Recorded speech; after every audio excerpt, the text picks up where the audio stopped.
only sign it will be given is the sign of Jonah. The Lord goes on to explain that the effect of the preaching of that man was such that it converted a whole wicked city. But him they do not accept, and yet there is more there than Jonah. Translate, there is more than Jonah here before us. In this room, which the Lord, as though he were the architect of this house, has wanted for a corner of prayer, we have, in a few seconds, the Divine Majesty, and although we cannot see it, we have the whole court of heaven as well, for the Lord never comes unaccompanied. And some of the mystics have seen, for a fraction of a second, the number of angels at the altar. We have, of course, our own guardian angels, and it is good to use that presence. St. Francis of Sales, when he was about to preach, would invoke all the guardian angels present, and his own angel to boot, so that they would all obtain the graces of receptivity for their wards, for those under their care, so that the words coming across the air would touch, heal, and orientate. Do the same, and what is just otherwise a noise in the air can be, as it were, sacramental and energizing. I want to dwell on that issue for a second. The way that we are exposed to many things but are refractory to them. The same grace can make a saint, or when deflected, can lead to condemnation. We have the case of one of the 12 apostles who saddened the heart of the Lord by his coldness of heart, and yet he was receiving the grace of teaching from the Master himself and the grace of ordination, and in his case to the fullness of the priesthood. He was a bishop, and yet we see that he went out from Holy Communion without thanksgiving and into the night. Now we have in the intuitions given to Blessed Anne Catherine Emmerich a reflection on that. She saw how grave that sin was, of leaving the sacred banquet without giving thanks. It hurts our guest. The Lord feels, and how much of that is going on in our churches in Ireland and indeed throughout the world. But she also saw the moment at which the Lord met Judas, and the shiver that went through his spine when he saw that this man could go either way. It's the case in the giving of the grace of a sacrament or of a word to many a soul. That soul can go either way. And remember that grace abused actually leads to harm to the soul and not good. Hence, when it is that churches which are packed of people, unfortunately, who are not perhaps praying or switched on in grace, are churches where a lot of harm, not good, can be happening, because it leads to a hardening of the heart. I remember years ago, when given a book to read at Sévignac, as the Carthusian monastery where I was a form, but it's now closed as a monastery, the novice master gave me the history of our own martyrs, who had been the first martyrs of the Reformation, the Carthusian martyrs, and they, because precisely they were men of prayer, copped on straight away to the gravity of the situation under Henry VIII, and they were the first to bear witness, along with John Reynolds, a Benedictine priest. A very severe martyrdom, by the way.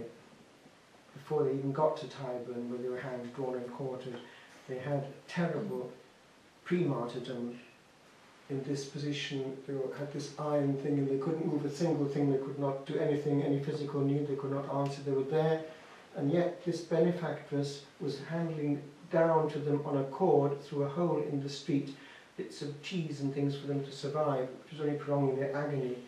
That was the pre-martyrdom, and eventually they were hanged, drawn and quartered, and Thomas More saw them going from his little hole in the Tower of London, saw them going, and he commented to his daughter Meg, "There they go, as to a wedding." He could detect the joy in the air. But this book went into what happened around that period and into Henry VIII, and went into his death eventually, and succinctly commented in the last chapter with regard, first of all, to what had issued from him, the eventual Anglican Communion. It was in French. "Celle-ci est votre source souillée." This is your soiled source. And he commented, analysing what led him to that state in the end. And he just quietly, calmly concludes, "L'abus de la grâce," the abuse of grace. And he goes into one or two details that when it came to Anne Boleyn, the second therefore in the line of 6 wives, he was already, when in relationship with her, even before being married to her, even though it wasn't a valid marriage, he was going to communion. And of course, in those days of faith, the issues were known. Now, how much of that is going on right now? Now, hardening of the heart through abuse of grace is not just something that happens overnight, but lack of gratitude is one thing that leads to it. And this same Blessed Anne Catherine Emmerich saw the point at which Judas turned from some form of light and hope to darkness. And it's not recorded in the Gospel, therefore we can't base faith on it, but this Blessed Anne Catherine Emmerich has nevertheless valid helps for us. The Lord gave these gifts to us through this person, and it bears sometimes meditation to, as it were, fill in some of the gaps, for the Gospel is very succinct. But this scene she sees, it's the scene of Judas' already initial toppling. It was not dramatic, but it was something apparently which she saw anyway, when Our Lady, in her gentle, discreet, maternal way, tried to correct him for his own good and warn him. She's our mother. And he, rather than accept graciously this merciful help, more or less turned on her and in some way gave her to understand that she had no business correcting someone like him who was in his position and so on. And the result was that Grace, after that point, had no means of getting through to his soul. There was a hardening there, but that point was, and she comments, the sin of ingratitude. Now, comment on that with regard to ourselves. This thing, it happens on two levels. It happens already on the human, and we do take people for granted. We take also things for granted, and much of our suffering is homegrown. If we were grateful beings, we would, in the same equation, be thankful and not complaining. Many people go through life, and sometimes with a good set of cards in their hand, in disgruntled mode. Others who have less are most happy with a little. Just on Saturday, in union with the Holy Father in Rome, I had a time of prayer in the Hermitage. It was basically young people. We had exposition and so on, and teaching on things at their level.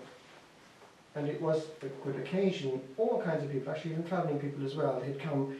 But there were people there at different points of their life. There was a young travelling lass who just got engaged, reversed her ring. They get married very young, don't they? Under 20, she's about 18. And the man to be at the same age. And one person there was already a day late in her pregnancy, so she was carrying an invisible member in her womb. And I'd just like to zoom into that one. Because a child, it's still not come, she was texting me this evening, there's still no sign of movement, but the child comes out of this comfortable womb and starts to cop on. Well, look, what's going on here? This is a new kettle of fish, and he's got to face the new adventure of life. And he starts being, well, I suppose, surprised. Oh, look at all these lovely people. I didn't know they existed. And everything is new. And he starts bit by bit to, I suppose, be grateful that this is a new surprise, even though the immediate cutting of the umbilical cord must be a bit painful. I was happier inside, thank you. But anyway, the thing is that a child eventually starts to get also into disgruntled mode. And it's rather sad. Because a child, if he lands in a good nest, has an awful lot of love.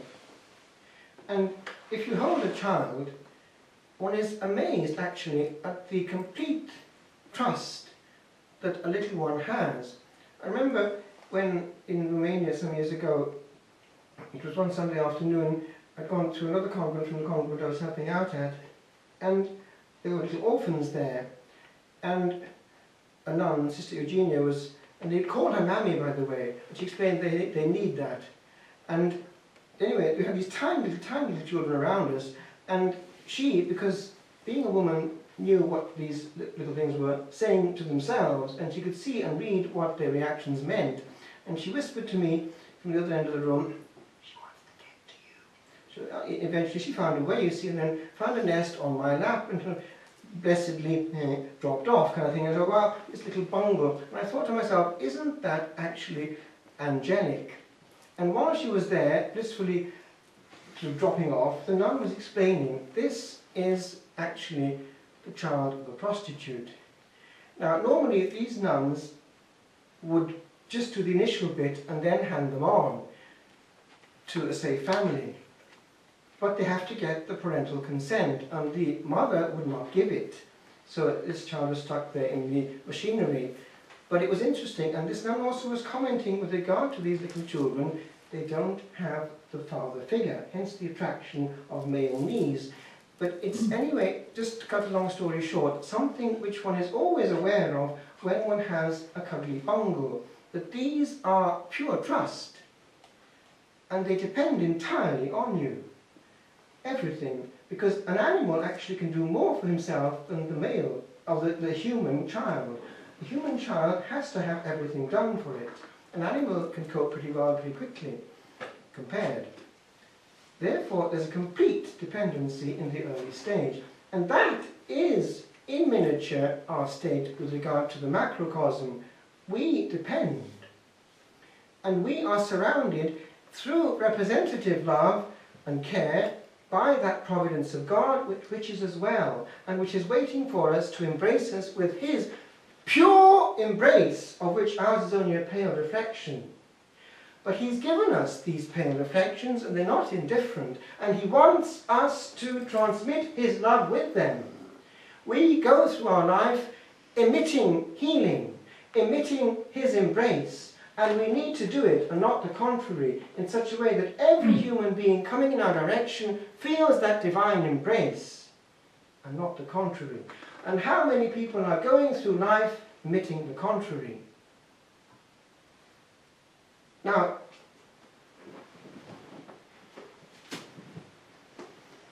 this we picked up about 3 years ago in Florida shopping centre or somewhere. It was only a postcard, but I thought, wow, that merits framing. And it says on it, a hug is the shortest distance between friends. Now that little lassie, with the bell hat of the period, has just won a prize with her dog, and she's proud of herself after this victory in the competition.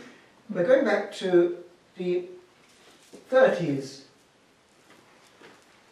and the interesting thing there is that both the child and the dog understand each other pretty well, and they have their own language, and they're quite comfortable with it.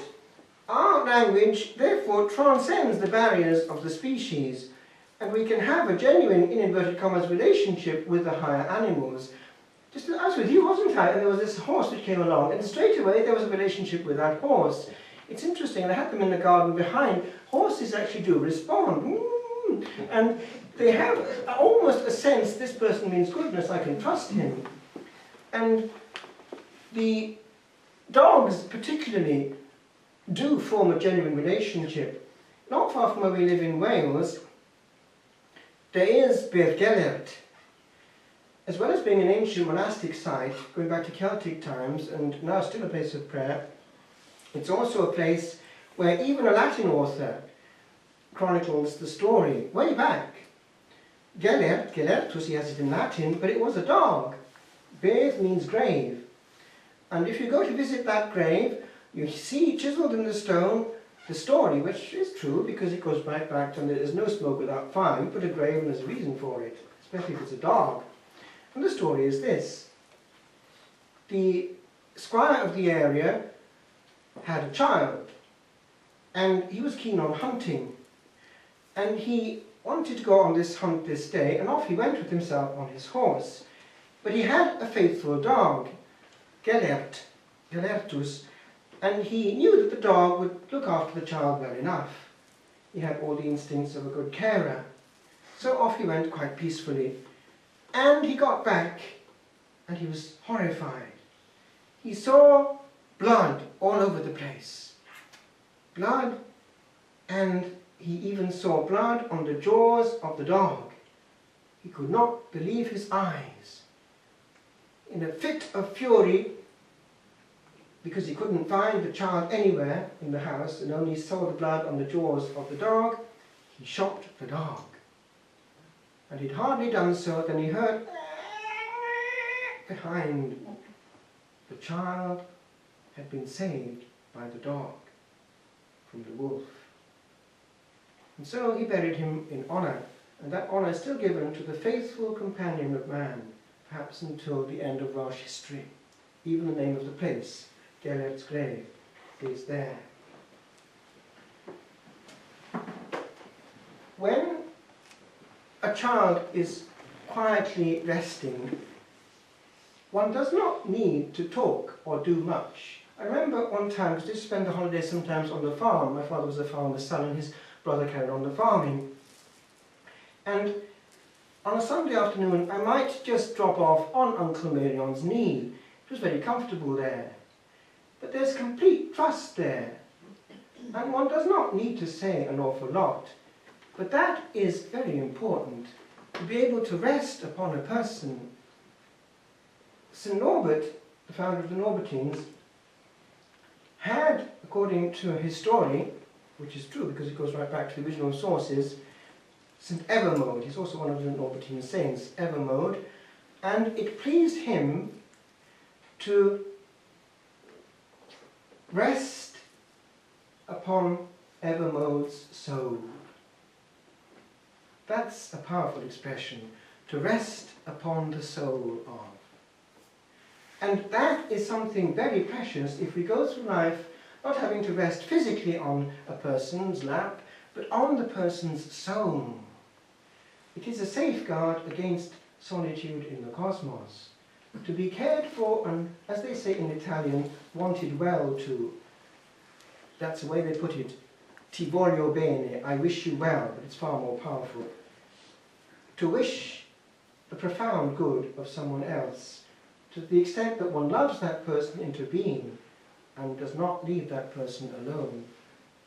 How many, alas, commit suicide because there was none there to pick up the messages or to give any kind of feeling that they were needed or wanted?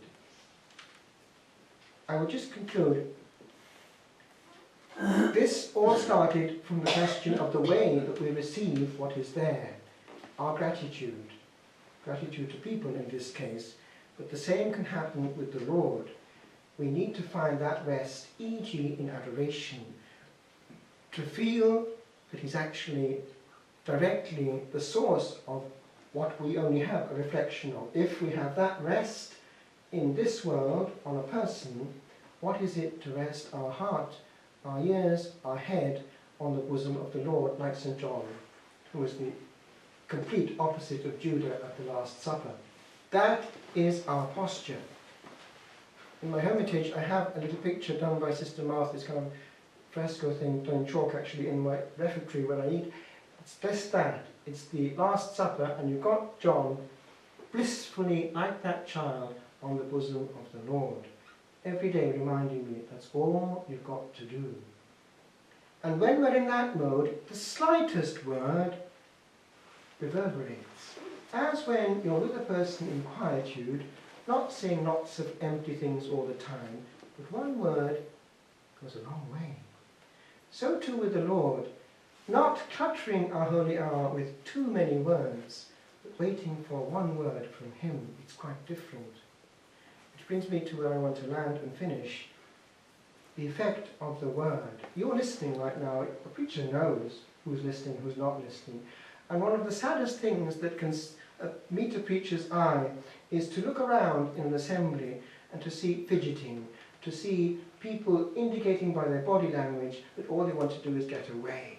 Because there's no point, you can't do anything for these people, there's no receptivity, because the word has a proportionate effect according to the openness and desire, the thirst, the hunger of the receiver.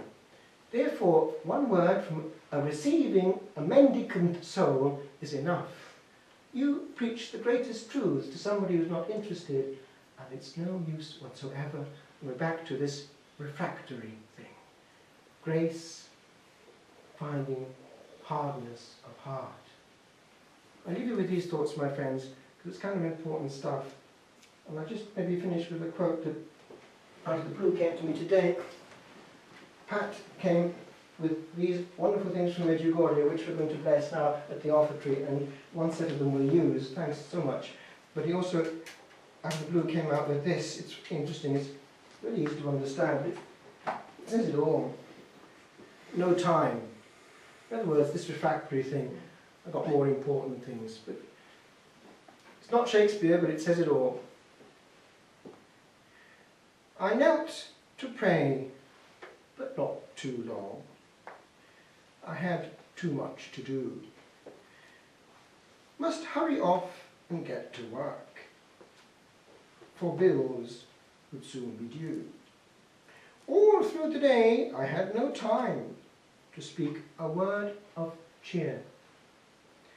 No time to speak of Christ to friends. They'd laugh at me, I feared.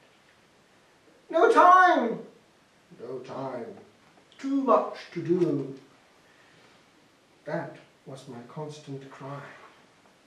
No time to give to those in need. At last, it was time to die.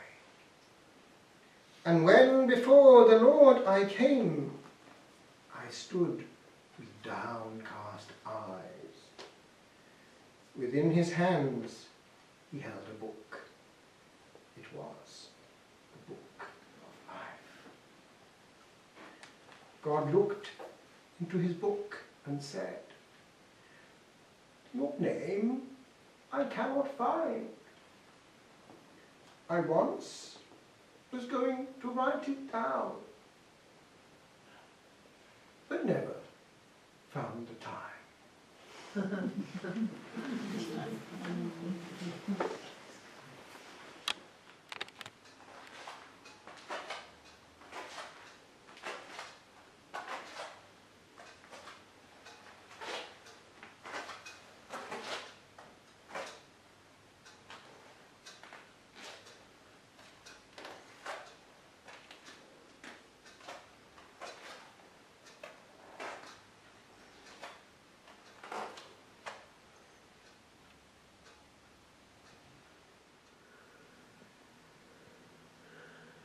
A hug is the shortest distance between friends.